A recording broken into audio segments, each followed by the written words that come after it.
Bonjour et bienvenue à cette révision de la dernière course du Clan Knox, la course du mercredi dernier. C'était une course qui se déroulait sur le parcours de New York Park Perimeter Loop.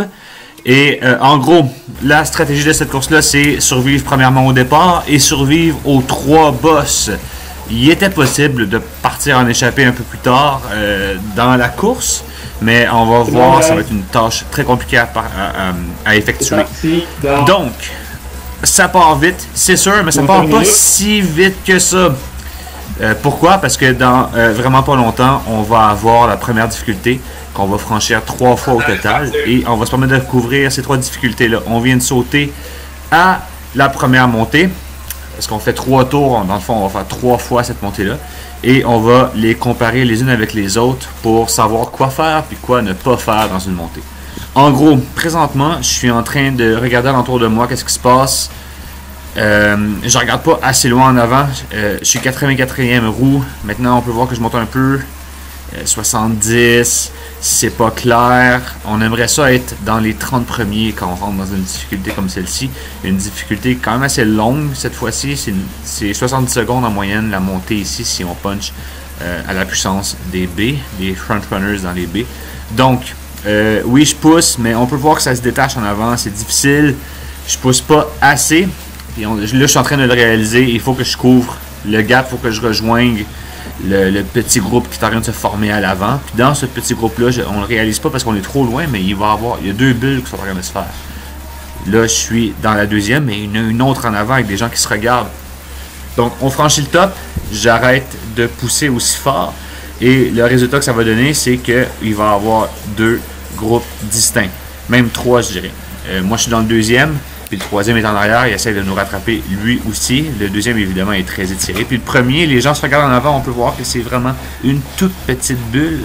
Et ils se regardent, et dans le faux plat ici, avec l'élan, vu que nous autres, on poussait dans la descente et qu'on était plus nombreux, on peut les rattraper finalement. Donc, on les rattrape et on va sauter à la prochaine montée. Maintenant qu'on est dans la prochaine montée, la deuxième des 3 montées, c'est la même montée encore. On commence à monter, puis cette fois-ci, j'ai appris ma leçon, j'essaie de me tenir un peu plus en avant. Et je réagis peut-être un peu sur le tard, 320 watts, c'est pas assez. On peut voir qu'il y a un petit gap qui se forme encore, mais vu que le groupe est plus petit, je suis déjà 45e roue. Quand je suis à l'arrière de ce groupe-là, c'est déjà mieux que dans la première montée où est-ce que j'étais 75e roue. Donc là, encore, j'essaie de regreffer. Ça va comme plus ou moins bien présentement. Mes jambes sont un petit peu lourdes. Et c'est un pattern qui est en train de se développer pas mal à travers la saison hivernale des courses. Dans la première moitié, je rush un peu plus. Puis dans la deuxième moitié, ça commence vraiment à mieux aller. Les jambes se libèrent. Et là, une fois rendu en haut, il y a des gens qui décident. On fait un deuxième filtre. On pousse à nouveau. Et moi, j'arrive sur le top. Et je franchis le top de la bosse en n'ayant pas tant de vitesse. Donc, qu'est-ce qui se passe? C'est qu'il va y avoir 2 clusters qui vont se faire. Moi, je suis dans le deuxième. Et je finis par me tanner. Je me dis, il faut qu'on le rattrape tout de suite parce que une fois rendu sur le plat, à juste 6 personnes, on n'a aucune chance. Donc là, on peut voir, je pousse 480-500 watts pour essayer de couvrir tout de suite. Puis quand je réalise que j'ai réussi ma tâche, parce qu'en avant, ça se regarde encore, là, je me permets de lever le pied et de me greffer à eux autres. On va sauter au prochain clip. Dans le fond, c'est la prochaine montée, la 3e et dernière montée. On arrive, on est encore à la même place. Cette fois-ci, on n'est pas à l'ombre, on est en plein soleil. Zwift, selon les heures de la journée, le soleil bouge alentour de Zwift et la température aussi. Cette fois-ci, on a le soleil dans le dos, un beau petit coucher de soleil qu'on ne pourra pas observer malheureusement. Donc, on commence la montée. Cette fois-ci, je suis beaucoup plus proactif. Je ne suis pas 44e roue, je suis 20e roue, 8e roue, même ici 5e roue. Je suis la personne en avant qui dit qu'est-ce qu'on fait pas parce que je veux essayer de partir tout seul, mais parce que j'essaye d'imposer mon rythme. Moi, je suis confortable à le faire à un certain rythme et je préfère l'imposer aux autres.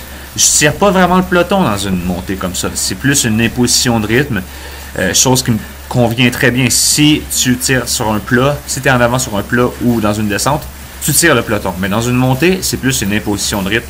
C'est une bonne façon d'économiser son énergie. Puis après ça, on peut se permettre d'absolument rien faire dans la montée. Là, une fois qu'on franchit le haut de la bosse, je me permets de continuer à pousser un peu pour accélérer. Et après ça, je pousse du 120 watts, 150 watts.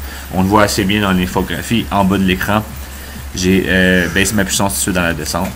Maintenant qu'on est arrivé à 1,5 km de la fin, il y a eu quelques attaques, des gens qui essayent tout seuls parce que tout le monde se regarde, donc on se dit c'est mon occasion. Si j'ai pas un sprint qui est excellent, je préfère faire un long effort et essayer de partir tout seul jusqu'à la fin. 1,5 km à la vitesse qu'on roule à 45 km/h, c'est environ 1 minute et demie. Donc si tu es capable de faire 1 minute et demie à 500 watts, mettons, tu peux partir tout seul, mais pour ça, il faut qu'il te reste les jambes. Moi, j'ai réussi à avoir un power-up quand on a franchi la dernière arche du sprint. Et j'avais aucun power-up dans les montées, chose aussi qui me désavantageait un peu par rapport aux autres. J'aurais bien aimé conserver mon énergie. Donc là, on rattrape le premier gars qui était tout seul en noir en avant. Puis on a tout de suite une contre-attaque. Personne ne veut la couvrir. Moi en particulier, parce que je me sens pas à l'aise. Puis j'essaie de convaincre mon coéquipier de faire un lead-out pour lui, parce que je me sens plus ou moins là. Donc, j'étais plus enthousiaste à lui faire un lead-out pour que lui le remporte, mais il n'était pas sur la conversation Discord qu'on a entendue au début, avant le départ.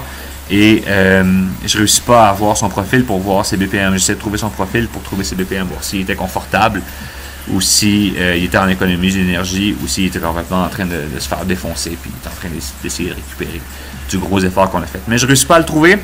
Donc, on se concentre sur nous-mêmes, puis la clé, c'est qu'on arrive tellement vite. Il y a une petite descente, après ça un petit plat, puis le sprint final, l'arche, est au top d'une petite bosse. Mais grâce à la descente, on fait la vive allure, on va à 65 km/h.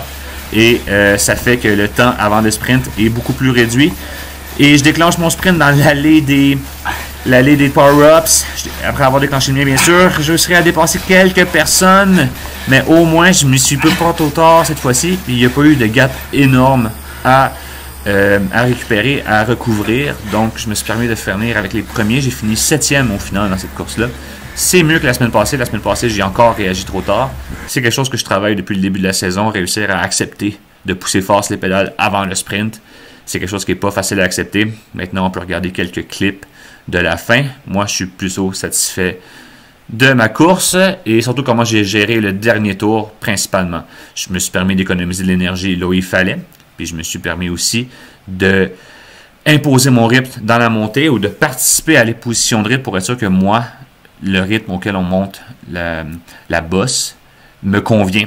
Et après ça, dans la descente, je peux me permettre de récupérer et de rien faire parce que rendu à 60 km/h dans une descente, tu n'as pas besoin de pousser. Juste la gravité te permet de suivre le draft des autres en avant de toi. Peu importe ce qui pousse, tu es à peu près assuré de pouvoir rester dans leur draft. Donc, j'espère que vous avez aimé la vidéo et je vous souhaite une bonne soirée ou une bonne journée, tout dépendamment du temps de la journée qui est. Et s'il vous plaît, amusez-vous bien sur Zwift.